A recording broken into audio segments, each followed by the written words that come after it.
You belong with me in the IRS. The world has finally exhaled. Taylor Swift and Travis Kelce are officially engaged. Forget wars, politics, and inflation. This is the headline America needed. It is like Shakespeare meets the Super Bowl, with a soundtrack already topping the charts.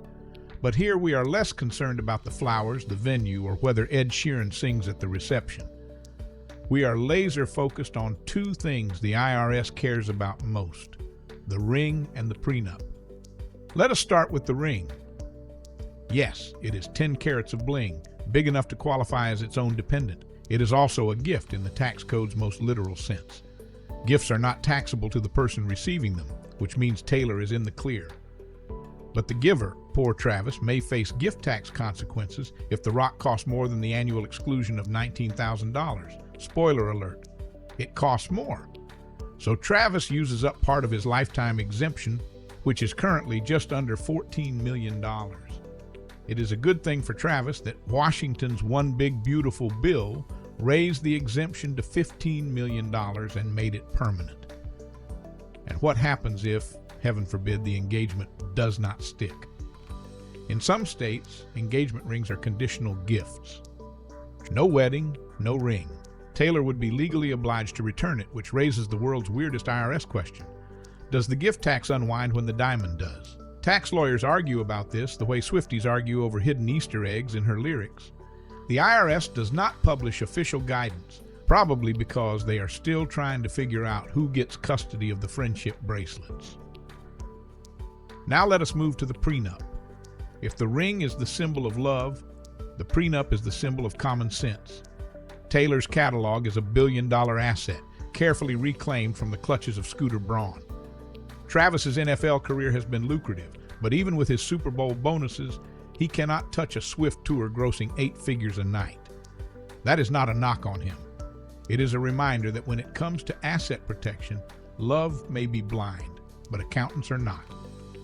A prenup decides how property gets divided if the fairy tale ever takes a dark turn, and Taylor decides she and Travis are never ever getting back together again.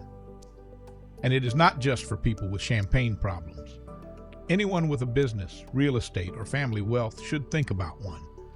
Without it, your hard-earned empire could be split up like one of Taylor's breakup songs, messy and emotional, with a bonus markup for the lawyers.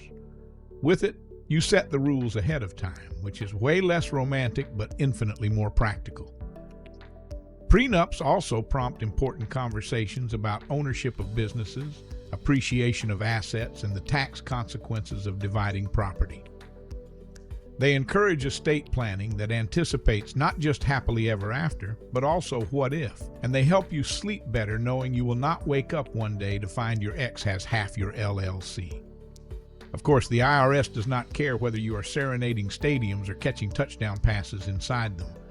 To them, a gift is a gift, a contract is a contract, and love is another opportunity for compliance. Tavis's engagement may be the love story of the decade, but it is also a reminder that even fairy tales come with footnotes.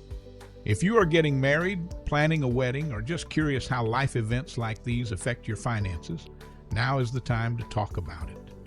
Engagement rings and prenups are not romantic, but they are part of protecting your financial future.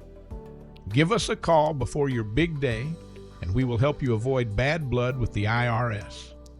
Subscribe for more great content from David Tuck, ex-IRS auditor turned real estate investor advisor.